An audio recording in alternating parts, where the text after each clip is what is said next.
Shalom, meus amigos, uma boa noite a todos vocês. Tem início uma nova semana na Terra Santa de Israel. Para todos aqueles que acompanham a nossa plataforma, não é difícil lembrar que a minha mensagem da semana passada de Shavuot tratou do tema de Bitahon, confiança no Criador. Agora eu quero falar sobre Emuná, sobre fé. Mas antes de mais nada, eu quero renovar o meu agradecimento eterno aos rabinos e ao patrocinador do Cole, o Brasil Jerusalém, sediado aqui em Jerusalém, na Yeshiva Shrei Aish. Saibam que grande parte da sabedoria judaica que eu compartilho com vocês aqui na nossa plataforma, Pérolas da Sabedoria Judaica, eu devo, as preciosas, generosas aulas ministradas por esses rabinos brasileiros que mantêm há quase 2 décadas esse facho de luz aqui na cidade santa de Jerusalém para todos os judeus brasileiros. Comecemos, portanto, a semana fortalecendo a nossa fé. E você vai me perguntar aí do outro lado da câmara, Átila, por que isso é tão importante? Porque a Emuná é a base do cumprimento de todas as mitzvot. Não importa se você é um judeu e tem que cumprir 613, ou se você é um noético e deve cumprir 7, você só vai realizar o cumprimento das mitzvot se você tem fé no Criador, se você tem fé na Torá, se você tem fé nos sábios de Israel, se você é um judeu, se você tem fé nos milagres que tiveram lugar no Egito. Nós cumprimos as mitzvot para nos aproximarmos de Hashem, mas sobretudo porque essa é a meta do mundo. Qual é a meta do mundo? Acreditarmos no Criador, agradecemos por todas as bênçãos que recebemos em nossas vidas, santificando Hashem com os nossos atos. Não basta pensar, não basta desejar. O judaísmo é uma fé em ação. É preciso transformar o desejo, o pensamento em ações concretas. Para a nossa geração, o desenvolvimento da Emuná é algo ainda mais difícil do que foi para a geração do deserto. Por quê? A razão é óbvia. Nós não estávamos no Egito, não estávamos no Mar de Juncos, não estávamos no Monte Sinai, não passamos 40 anos no deserto, não presenciamos, não testificamos os milagres revelados, abertos de Hashem no mundo. Portanto, com os parcos recursos e sentidos que nós temos que imaginar o que viveram os nossos patriarcas, imaginar o que o nosso povo viveu no Egito, imaginar como foi o êxodo do Egito, imaginar quando Yoshua comandou a entrada de Israel na Terra Santa, como foi a conquista de Israel, a construção do primeiro Beit HaMikdash. Nós temos que nos esforçar para imaginar todos esses eventos ao ponto de nós vermos literalmente diante de nós esses acontecimentos. Uma das razões pelas quais muitas vezes eu me emociono no curso dos vídeos que eu tenho oportunidade de publicar aqui, é porque conforme eu vou narrando os fatos que têm lugar na Torá, eu vou visualizando eles na minha imaginação, e ao imaginar tudo isso, evidentemente eu me emociono. Nós temos a chance de ver a fé. E é por isso que a Torá nos diz que todo judeu deve se sentir como se estivesse saindo com o nosso povo do êxodo do Egito. Você só pode fazer isso se você se esforçar. E nós temos um desafio adicional, porque um desafio que a geração do deserto não enfrentou. Nós pertencemos às últimas gerações que antecedem a revelação do Mashiach. Nós estamos aos calcanhares, da revelação do Mashiach. Imagine a importância que tem para a nossa geração ter uma emuná elevada. Nós vamos vivenciar todos esses eventos. Nós não vivenciamos os milagres, as pragas que Hashem lançou no Egito, mas nós vamos ter a chance de ver se revelar em Jerusalém o único e verdadeiro Mashiach, meus amigos. E me permitam ajudar a todos nós, a mim também, a reforçar a nossa emuná através do estudo da Parashá que nós acabamos de ler nesse Shabat. Vocês devem ter percebido, eu sempre há anos venho gravando um shiur, poucas horas antes do início do Shabat. Eu não tenho conseguido fazer isso nas últimas semanas, porque com o inverno o Shabat começa muito cedo em Jerusalém, e eu saio do trabalho e não tenho chance de ultimar todos os preparativos para o início do Shabat na minha casa, não tenho tido a oportunidade de gravar esse último shiur. Quero aproveitar essa oportunidade agora para voltar para achar Beshlar, porque existem lições poderosas nela que nos ajuda justamente a compreender de que maneira nós reforçamos a nossa emuná. E dentre os muitos milagres que ela menciona, talvez o mais importante de todos seja o quê? O pão dos anjos que caiu dos céus, que alimentou o nosso povo por quase 40 anos no deserto. Isso é tão importante que na terça-feira da semana passada, quando nós estávamos lendo a Parashá, que nós fazemos a leitura durante a semana, dos diferentes passuquim, e depois no Shabat nós fazemos a leitura completa. E na terça-feira nós tivemos a oportunidade de ler para Xamã, não é Amã ou Agagita, Amã é Omã. Tivemos a oportunidade de reviver esse milagre, através da leitura da Torá e aliar a Torá. Nós tivemos a oportunidade de nos lembrar, né, de toda a bondade que Hashem fez por nós no deserto. O lugar menos provável de conseguir alimento, o lugar mais difícil de obter sustento foi por onde o nosso povo seguiu. Por comando de Moshe Rabbeinu, mas por ordem do Eterno. E foi lá, nesse mesmo lugar, que ele nos alimentou. E não com alimento qualquer, não com alimento de segunda categoria, não. Hashem nos deu o melhor que poderia ser dado a um ser humano. Nós recebemos o pão dos anjos. A gente fala a esse respeito, mas não reflete cuidadosamente sobre isso. Os anjos nos mundos espirituais também têm alimentos, né, para que eles possam cumprir a vontade do Criador.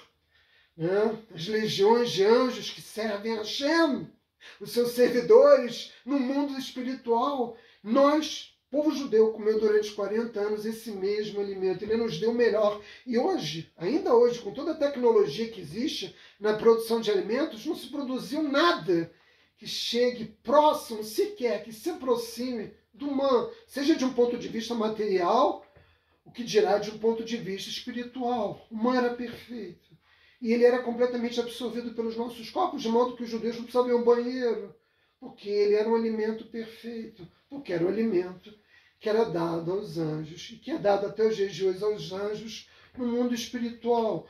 O que nós estamos aprendendo disso? Que em qualquer situação, por mais difícil que ela possa ser nas nossas vidas, é Deus que tudo provê. Ele que torna possível. Você abrir agora os armários da sua casa e a tua geladeira está meio vazia. Acredite em Hashem. Agora não basta acreditar apenas como uma fé básica na crença da existência de Deus. É preciso santificar Hashem com os nossos atos. Você tem que viver essa fé. Você deve viver essa crença. Não adianta você dizer que acredita em Deus e levar uma vida completamente desalinhada à vontade divina. Isso pode ser feito de muitas formas, sobretudo quando você comete inúmeros pecados. Quando você faz aquilo que Hashem diz para você não fazer. Quando você não vive de uma forma santificada, você afasta o Criador da tua vida. E aí é evidente que as bênçãos não chegam. E aí você vai ter dificuldade do que? De ter a sua parnassá. E foi quando nós tivemos a oportunidade, na terça-feira, de ler para Xamã, que nós tínhamos uma singular de parnassá, que nós reforçamos o nosso sustento com a nossa fé no Criador, reconhecendo que Ele é a fonte de todas as bênçãos no mundo. E vejam, o man foi tão importante que na Parashá Beshlá 16:33, Moshe Rabbeinu diz a seu irmão Aron: recolhe um homer, que é uma medida da Torá, e guarde uma medida de homer, de man, para as futuras gerações. O objetivo era manter no Beit HaMikdash, ao lado da Torá, o man, para que as gerações seguintes pudessem ver o man e se lembrassem do milagre. E assim aconteceu até a destruição do Beit HaMikdash. O Taná nos conta que em determinado momento o profeta Irmiarro retira do Beit HaMikdash o man e mostra ao povo, para lembrar, para fortalecer a fé do nosso povo, que Hashem é que sustenta, né, a nossa existência, que torna tudo possível. E para fortalecer a fé do nosso povo, Moshe pediu a Aron, que era o sumo sacerdote, que guardasse no Mishkan e depois no Beit HaMikdash essa porção de man que foi mantida com o nosso povo e que retornará às nossas mãos depois da revelação do Mashiach. Vejam, meus amigos, Rabino Hesky Levenstein, mais guia de Ponovitz, uma yeshiva que foi reestabelecida em Israel, na cidade de Bnei Brak, que funciona até os dias de hoje, nos conta, ele que era o responsável pelo ensino de ética, né, de Mussar, na yeshiva, nos conta que em determinada ocasião seus alunos perguntou: Rabino, por que todas as suas aulas se dedicam um tempo precioso para falar sobre Emuná? Né? Todas as suas aulas se voltam necessariamente a esse ponto. E o Rabino Levenstein respondeu a ele que é um erro pensar que nós não devemos refletir sobre Emuná todos os dias. Aqueles que pensam dessa forma é porque não entendem verdadeiramente o que significa Emuná. E Emuná, meus amigos, é sobretudo ter temor dos céus. Muitas pessoas pensam que a Emuná pode ser adquirida na infância, quando um judeu religioso tem seus filhos e coloca numa escola religiosa e ele aprende a Torá, começa a estudar o Rumash, e ele adquire o entendimento da existência de Deus e de todos os milagres que Deus realiza no mundo. Muitas pessoas podem achar que é aí que se determina no indivíduo, de fato, a sua imuná. Ou então, se você não teve essa oportunidade como judeu, mas você começou a frequentar a sinagoga bem depois, na adolescência, ou então na sua vida adulta, você pode imaginar que isso é o suficiente para você desenvolver a sua imuná. Mas isso é um erro, porque isso é apenas a fé básica. O que é a fé básica? Foi o que eu disse agora há pouco. É a crença na existência de Deus. Ok, existe um Criador no mundo e Ele que governa o mundo. Mas isso é apenas a fé básica. Porque a fé verdadeira é temor aos céus. E o temor aos céus se manifesta em diferentes níveis. Eu posso ter temor aos céus, em que medida? No nível mais baixo, no qual eu cumpro a vontade divina porque eu tenho medo de ser punido. Como eu tenho medo de receber as punições dos céus, decretos duros na minha vida, tanto física como depois nos mundos espirituais, então eu cumpro a vontade de Hashem. Mas essa é uma emuná baixa, uma emuná motivada por uma razão baixa. Não é essa razão que deve nos levar a agir de acordo com a vontade divina prescrita na Torá. Nós devemos ter um tipo de fé que é expresso pela Torá como iramemut, que é o temor dos céus decorrente do reconhecimento da grandeza do Criador. E isso só existe naquele que estuda a Torá. Isso só existe naquela pessoa que tem uma compreensão mesmo do significado da existência e de como Deus se manifesta nas nossas vidas. Portanto, você vai escrever agora, num pedaço de papel, vai colar na sua geladeira ou no armário do seu quarto, fé sem temor não é fé. Você vai desenvolver esses níveis de temor, mas sem temor não se pode imaginar que uma pessoa tenha fé porque ela não reconhece. Se ele é um judeu, não reconhece os 13 princípios do judaísmo. Se ele é judeu ou não judeu, ele não tem fé no Criador do mundo. Todas essas são condições básicas para o desenvolvimento da nossa emuná. E você, na medida em que tenha compreensão disso, pode estar se perguntando: qual é meu nível de emuná? Até que ponto eu alcancei a minha fé? Pense no quanto você tem temor por Hashem. Se você é um adúltero, certamente o seu temor por Hashem não é muito grande. Se você pratica atos desonestos à frente dos seus negócios, você não tem grande temor a Hashem, porque você não está preocupado com as consequências desses atos na sua vida. E assim vale para o conjunto de todos os enunciados da Torá, de todas as mitzvot. Mas uma vez que você defina de uma maneira honesta, fazendo um esforço verdadeiro para identificar o nível que você se encontra de emuná, você deve tomar para si a tarefa de aumentar o seu nível de emuná. E o que significa ter uma emuná elevada, ter uma fé acima do coração. Meus amigos, o Pirkei Avot nos ensina que o homem deseja aquilo que ele vê e que é sentido no coração. O que o nosso coração deseja, as nossas necessidades, todas as formas de manifestação do nosso desejo estão aqui no coração. A nossa fé está acima do coração. E o que isso significa? Significa que nós devemos fazer aquilo que o Criador nos pede antes, como prioridade existencial, do que atender às nossas necessidades, que na maior parte das vezes são necessidades muito baixas, desejos muito pueris, fugazes, que desaparecem no momento em que nós os alcançamos. Não é isso viver santificando Hashem com os nossos atos? Como eu disse há pouco, significa viver uma vida de serviço ao Criador. Nossa fé precisa ser maior do que a da geração do deserto. E para isso, eu quero voltar a esse ponto, o ponto da imaginação. Porque isso não é uma coisa fácil de realizar, Mas, vejam, eu dedico basicamente esse canal aqui do YouTube ao estudo da Parashá, Poderia dedicar ao estudo do Tanar, dos Teilim, ou de qualquer parte do Tanar, naturalmente. Poderia dedicar ao estudo do Talmud, mas eu dedico ao estudo da Parashá. Por quê? Porque eu acredito que as lições da Parashá, da Torá escrita, mas Evidentemente que para nós podermos compreender a Torá escrita, o Pentateuco mosaico, eu recorro o tempo todo à Torá oral, através do estudo da Torá, e que nós podemos desenvolver todas as qualidades necessárias para viver em sintonia com a vontade do Criador. Quando nós somos capazes de imaginar os acontecimentos e vivenciá-los, então nós podemos ver a fé. A Torá nos diz que quando o nosso povo estava no Sinai, o povo podia ver o som das palavras de Hashem. Isso já é um sinal claro do caminho.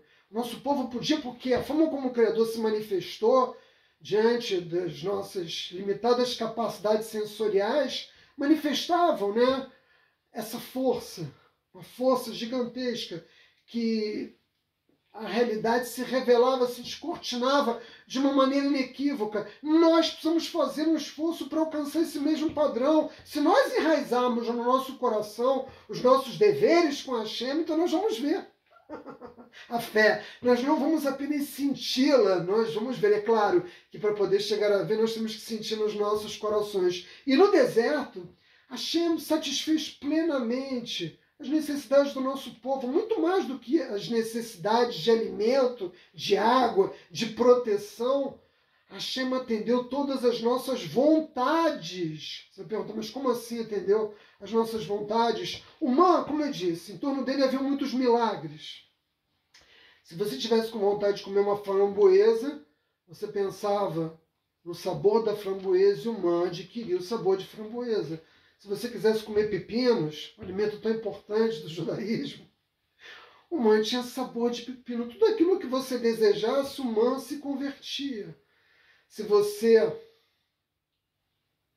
desejasse, né, sentir um sabor que você ainda não havia sentido, mas que havia ouvido falar, de um alimento que você não tinha tido acesso, bastava pensar nesse alimento que você recebia como bênção do Eterno a possibilidade de comer isso através do man. Nesse sentido que a vontade do nosso povo foi atendida. E nós tínhamos que colher todos os dias um homer de man, né? Essa medida estabelecida pela Torá. Se nós recolhêssemos mais de um homer, quando nós chegávamos em casa e medíamos a quantidade, tinha um homer. Se nós recolhêssemos menos do que uma medida de homer, quando nós chegávamos em casa, tinha um homer. O que o Criador está nos ensinando? Que não importa o esforço que você vai fazer na sua vida, só vai chegar para você aquilo que está estabelecido no decreto. Por isso é tão importante, no período que antecede Rosh Hashanah e Yom Kippur, você fazer uma teshuvá completa. Conseguir o perdão daqueles a quem você feriu entre os homens, pedir o perdão do Criador, assumir novos compromissos para que você tenha decretos doces, para que você tenha escrito no livro da vida decretos doces ao longo daquele ano, né? Quando você não consegue isso, é muito difícil de alterar essa realidade. Você pode se esforçar e trabalhar o quanto você quiser, que você não vai progredir. Por quê? Porque ninguém pode alterar os decretos de Hashem. É muito difícil mesmo para um judeu alterar isso ao longo do ano. Por isso ele deve fazer um esforço de preparação, entendendo, né, que a Kadosh Baruch Hu é que provê. Todos esses atos ajudam a reforçarmos a nossa emuná, né? Reconhecer a beleza e a bondade de Akadosh Baruch Hu em tudo aquilo que ele faz. E nós vivemos esses milagres até os dias de hoje. Você pode pensar que não, mas eu posso dar um exemplo para você disso. Por que quando nós vamos fazer o Kiddush de Shabbat, nós usamos 2 pães, 2 halot? Porque na sexta-feira, em Yom Shishi, Hashem enviava maná duplo para todos nós. Por quê? Porque durante o Shabat, naturalmente, não caía maná junto ao acampamento de Israel. Então, quando nós celebramos o Shabat no Kiddush, né, na sexta-feira à noite, depois nos 2 do sábado, e também muitas vezes no Kiddush Shlishi, que nós fazemos depois de encerrado o Shabat, que é uma oportunidade de ainda estarmos em família, comendo juntos, nós temos as halot para nos lembrar do milagre duplo, né? do milagre, né? Que chovia dos céus de maná duplo para todos os judeus. E tem outra coisa, se você colhesse um homer de man e não comesse todo naquele período, de um dia, no dia seguinte ele apodrecia, você não podia acumular, não podia guardar. Então vejam que todos esses milagres que envolviam mãe, que estão relatados aqui na Parashá Beshlá, têm por finalidade de fortalecer a nossa fé, na crença de que, independentemente das circunstâncias que você esteja vivendo, das dificuldades que você está passando, não há limite para Parnassá, né? Não há limite para tudo aquilo que você pode receber como sustento. O limite é estabelecido, naturalmente, por Hashem. Nós vivemos todos os dias esses milagres nas nossas vidas, e isso já deveria ser, em grande medida, suficiente para reforçar a nossa imunidade. Mas você do outro lado da câmera ainda me diz, mas Átila, eu conheço alguém que abriu uma loja. Ele trabalhou 20 horas por dia e ele teve êxito, ele ganhou muito dinheiro com o negócio dele. Aí você está dizendo que você deve trabalhar só o necessário para ocultar o milagre de Hashem, que nós devemos fazer apenas esta luta? Mas eu conheço essa pessoa que trabalhou 20 horas, que teve êxito e ficou rica. Meu amigo, a forma de pensar que esse comentário traduz é uma forma equivocada. Yosef Atzadik saiu da prisão porque o faraó teve os sonhos, ou o faraó teve os sonhos para que ele saísse da prisão. Uma pessoa, quando abre um negócio, trabalha 20 horas e fica rica, é porque já havia um decreto nos mundos celestiais de que ela seria rica. Um anjo vem e diz para essa pessoa, vai dar a ele o quê? Uma intuição, vai dar a ele uma ideia. Olha, abre uma loja. O negócio que você deve realizar é esse aqui. Trabalhe incessantemente para que você tenha êxito.